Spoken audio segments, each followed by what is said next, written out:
யாரும் சொல்லிடக்கூடாது ஹெல்தி நீ கொஞ்சம் குண்டா இருக்க அப்படின்னு சொல்லக்கூடாதுன்னு எல்லா பொண்ணுங்களுக்குமே இருக்கு. என்னதான் நான் பயங்கர செல்ஃப் கான்ஃபிடென்ட் பர்சனாக இருந்தாலும் ஆன் த டே ஏன் இப்படி தலையை இப்படி போட்டிருக்க கொஞ்சம் ஒரு மாதிரிங்கெல்லாம் தெரியுதுன்னு. So better you can leave. And இப்படியே ஸ்ட்ரைட் அவுட்டாக எப்படி இருக்கும் அசிங்கமாக இருக்கும். அதனால தான் நம்ம அவுட் ஆஃப் பண்ணிடுது.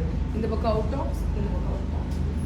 நெத்தி குட்டியாக இருக்கும், முகம் சப்பி சீக்ஸாக இருக்கும். அவங்களுக்கு வந்து இங்கே இருக்க ஹேர் இருக்குல்ல நம்மளோட ஹேர் லைன், இந்த ஹேரை நீங்கள் டச்சே பண்ணக்கூடாது. You just leave on. Why? Because நம்ம இந்த மாதிரி லீவ் ஆன் பண்ணுறப்ப எப்படி இருக்கும்னா இந்த ஜா லைன் கொஞ்சம் மறைஞ்சிரும். ஸோ இவ்வளோ விஷன் மட்டும் உங்களுக்கு தெரியிறப்போ உங்கள் ஃபேஸ் எப்படி இருக்கும், ஸ்கல்ப்டடாக தெரியும். புரியுதுங்களா? நிறைய பேர் நினைப்பாங்க எதுக்கு இங்கே கர்லிங்காக பண்ணி விட்டுருக்காங்க அப்படின்னு. வை? பிகாஸ் ஃபோர்ஹெட் பெருசாக இருக்குது அப்படின்னா நீங்கள் தாராளமாக பண்ணலாம். ஆனால் நீங்கள் இப்போ இவங்களுக்கு கொஞ்சம் இப்படி இறக்குறோம்ல, அவங்களுக்கு கொஞ்சம் ட்விஸ்ட் பண்ணிக்கும். அண்ட் எப்பயும் போல் ஹேர் லைனில் இருக்க ஹேரை லீவ் ஆன் பண்ணிக்கும். அவங்களோட மெயின் கான்செப்டே இந்த இடத்த நம்ம கட் பண்ணுறதுக்கு தான். ஓகே, ஸோ முடிஞ்ச அளவுக்கு அவங்களுக்கு இங்கேருந்து ஃப்ளீக்ஸ். அண்ட் நிறைய பேர் அக்கா எனக்கு ஸ்ட்ரெயிட் பார்ட்டிஷன் நல்லா இருக்காதுன்னு வாங்க.